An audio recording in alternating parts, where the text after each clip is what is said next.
I hope कि आपकी नॉर्सेट की, आरआरबी की, एसजीपीजीआई की एंड केजीएमयू की तैयारी बहुत ही अच्छे से चल रही होगी। सो यहाँ पे मैं उन्हीं एग्ज़ाम्स की तैयारी करवा रही हूँ। सो कल मैंने ये क्वेश्चन आप लोगों से डाउट क्लास कमेंट सेक्शन में लिखने के लिए पूछा था, तो पहले इसका डाउट क्लियर करेंगे, देन फर्दर क्वेश्चंस पे चलेंगे। तो क्वेश्चन था, a nurse is administrating IV potassium, notice the patient reports burning at the infusion site, what should the nurse do. तो आईवी पोटाशियम एडमिनिस्टर कर रहे हो, पेशेंट बोल रहा है कि उसे इन्फ्यूजन साइट पे बर्निंग हो रही है, ठीक है। तो नर्स क्या करेगी? सो ऑब्वियसली यहाँ पे आपको डिल्यूट करना है सॉल्यूशन को और ज़्यादा, एंड स्लो करना है उसका रेट, बिकॉज जो केसीएल होता है, जो पोटाशियम होता है, वो वेन्स को इरिटेट करता है अगर उसे थोड़ा फास्ट लगाया जाए या फिर कम डिल्यूट करके लगाया जाए। तो जब भी केसीएल लगाया जाता है प्रॉपर डिल्यूट करके और साथ ही में स्लो रेट पे उसे लगाया जाता है। सो यहाँ पे जो राइट ऑप्शन रहेगा is your option number B, ठीक है। सो आज के नए क्वेश्चन पे चलते हैं। सो हमारे पास क्वेश्चन है, in a disease outbreak, disease की आउटब्रेक में the period between exposure to infection and appearance of first symptom is called age. तो जब डिसीज में होता है तो वो पीरियड को हम क्या बोलते हैं? जब पर्सन इन्फेक्शन से एक्सपोज होता है और फर्स्ट साइन आता है, लाइक ये पर्सन है, ठीक है, ये इन्फेक्शन है, इन्फेक्शन इसके अंदर गया, ठीक है, और इसको जिस दिन फर्स्ट साइन आया, फर्स्ट सिम्टम आया और वी कैन से साइन आया, एक्स वाई जी, आप कोई भी डेट ले लो, लाइक 10 नवंबर को इन्फेक्शन गया था, पर इसने जो पहला साइन आया इसका, या फिर पेट दर्द हुआ, नोजिया, वॉमिटिंग, कुछ भी ऐसा साइन आया, वो 15 नवंबर को आया। तो ये जो टाइम होगा इसके बीच का, इसको हम क्या बोलेंगे? सो आपके पास ये चार ऑप्शन है, sentinel, latent period, incubation period, window period. So it is called as incubation period, कि जिस दिन इन्फेक्शन की एंट्री होती है, एंट्री से लेके, ठीक है, उसकी एंट्री से लेके पहले साइन तक का जो बीच का टाइम होता है, दैट इज अ आईपी, जिसको हम बोलते हैं इंक्यूबेशन पीरियड। नेक्स्ट है, patient on IV nitroglycerin develop a sudden drop in BP but remain conscious, what should the nurse first assess. तो पेशेंट को आईवी नाइट्रोग्लिसरीन चल रही है, पेशेंट का बीपी ड्रॉप हो गया पर वो कॉन्शियस है भाई, ठीक है। नर्स सबसे पहले असेस क्या करेगी? IV cannula patency, volume status, heart rate trend, या फिर medication infusion rate. So it's a volume status sorry, कि बीपी ड्रॉप हो गया है तो पर पेशेंट कॉन्शियस है, सो वॉल्यूम में कोई गड़बड़ है। सो सबसे पहले आप वॉल्यूम स्टेटस ही चेक करोगे। नेक्स्ट है, while giving a back massage nurse notes cold skin over the lumbar area. तो बैक मसाज देते हुए आपको कोल्ड स्किन फील होती है लंबर एरिया पे। This finding most likely indicate, ये फाइंडिंग क्या इंडिकेट कर रही है? Good circulation, muscle spasm, dehydration, onset of infection. So it is a muscle spasm due to poor circulation. वहाँ पे जो एरिया है वो आपको कोल्ड फील हो रहा है और वी कैन से ठंडा फील हो रहा है। अगर गुड सर्कुलेशन होती तो वार्म फील होता है ना। So it will be a muscle spasm. Next है, a post cesarean mother reports tightness at the incision site during breastfeeding.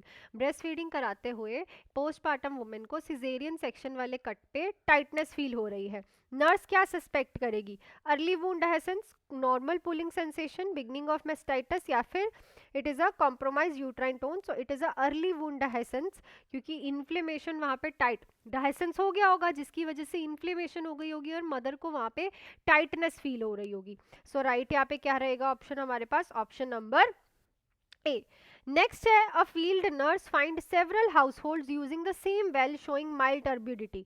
तो जो पानी है, ठीक है, वही वेल का, कुएं का पानी है, थोड़ा मैला लग रहा है, टर्बिड लग रहा है नर्स को, और वो देख रही है कि काफ़ी लोग उस पानी का ही यूज़ कर रहे हैं। तो वो नेक्स्ट स्टेप अब इमीडिएट क्या लेगी? Send sample for bacteriological testing, advice boiling water, report for PHC, close the well immediately. तो यहाँ पे हम क्या करेंगे? हल्का फुल्का ट्यूबिडिटी के लिए, माइल्ड है ना, तो हम उसको कम करने के लिए एडवाइस करते हैं कि जो आप पानी पियो उसको प्रॉपरली बॉईल करके पियो, बिकॉज उससे क्या होगा, एक तो जो थिकनेस है वाटर की वो कम होगी, ठीक है, जो हार्डनिंग है वाटर की कम होगी, प्लस वो उसमें जो माइक्रो ऑर्गेनिज्म होंगे इन्फेक्शन, उससे भी खतरा कम हो जाएगा लोगों को।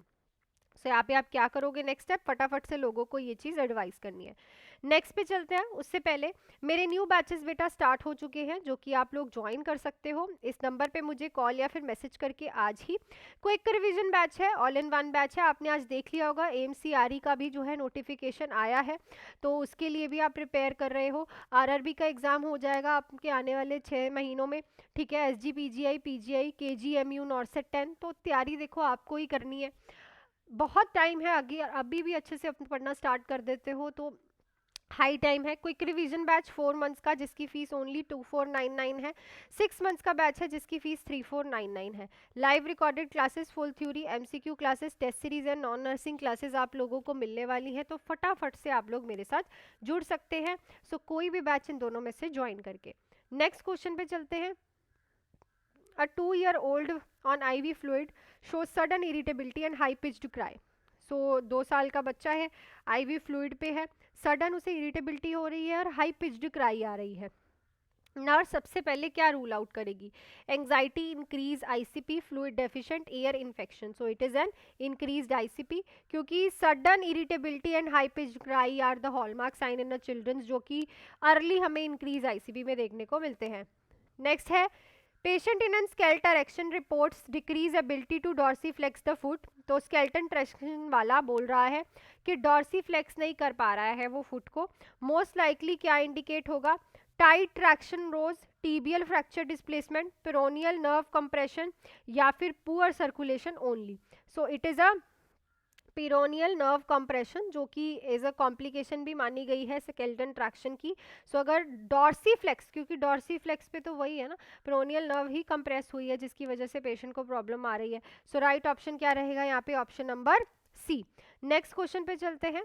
After nasal packing for epistaxis, epistaxis की नेजल पैकिंग करने के बाद patient report continuous swallowing of bleeding and tingling secretions. So nose bleeding की आपने पैकिंग कर दी, तब भी पेशेंट कंटिन्यू स्वेलो कर रहा है और उसकी सिक्रीशन में जो है ब्लड भी आपको जो है दिख रहा है, ठीक है। तो नर्स क्या कंसिडर करेगी, posterior bleed persistent, normal, post packing reaction, anxiety related complaint, over hydration. So obviously अगर पैकिंग करने के बाद भी पेशेंट स्वेलिंग कर रहा है तो मतलब पीछे ब्लीडिंग हो ही रही है, ठीक है ना। क्लैप्शियल जो है पॉइंट पे ज़्यादातर ब्लीडिंग देखने को मिलती है, पोस्टीरियर पार्ट पे, तो वहाँ पे ब्लीडिंग कॉन्टिन्यूस ही है। अगर उसकी सिक्रीशन में भी ब्लड दिख रहा है प्लस वो स्वॉलोइंग भी कर रहा है, इट मीन्स वहाँ पे ब्लीडिंग कॉन्टिन्यूशन में हो ही रही है। नेक्स्ट है, patient using topical steroids on a face report sudden burning after reapplication. Patient को फेस के ऊपर टॉपिकल स्टीरॉइड्स लगा रहा है और एकदम से उसे रीएप्लीकेशन करने पे बर्निंग फील हो रही है। नर्स क्या सस्पेक्ट करेगी, normal absorption, steroid induced skin atrophy, fungal super infection, vitamin deficiency. So इस क्वेश्चन का आंसर आप लोग मुझे कमेंट सेक्शन में लिख के बताओगे कि क्या रहेगा, ठीक है। स्टीरॉइड्स की बात हो रही है, टॉपिकल स्टीरॉइड्स की, ठीक है। सो आई थिंक आज भी सारे क्वेश्चंस आपको बहुत अच्छे से ही मैंने करवाए हैं। सो अगर वीडियो अच्छी लगी है, वीडियो को लाइक और शेयर ज़रूर करो अपने फ्रेंड्स के साथ। टिल देन आप लोग बैचेस में भी मेरे साथ जुड़ सकते हो और अपनी तैयारी कर सकते हो बेटा। इट्स हाई टाइम कि आप पढ़ना स्टार्ट कर दो। नंबर आप लोगों के पास है, इस नंबर पर आप मुझे कॉल मैसेज करके 4 मंथ्स का बैच या 6 मंथ्स का बैच ज्वाइन कर सकते हो। कोई भी आने वाला सेंटर और स्टेट लेवल का एग्जाम है, द बेस्ट क्लासेस है। सो मिलती हूँ आपको मैं नेक्स्ट क्लास में। Till then do hard work, make your parents proud and all the best.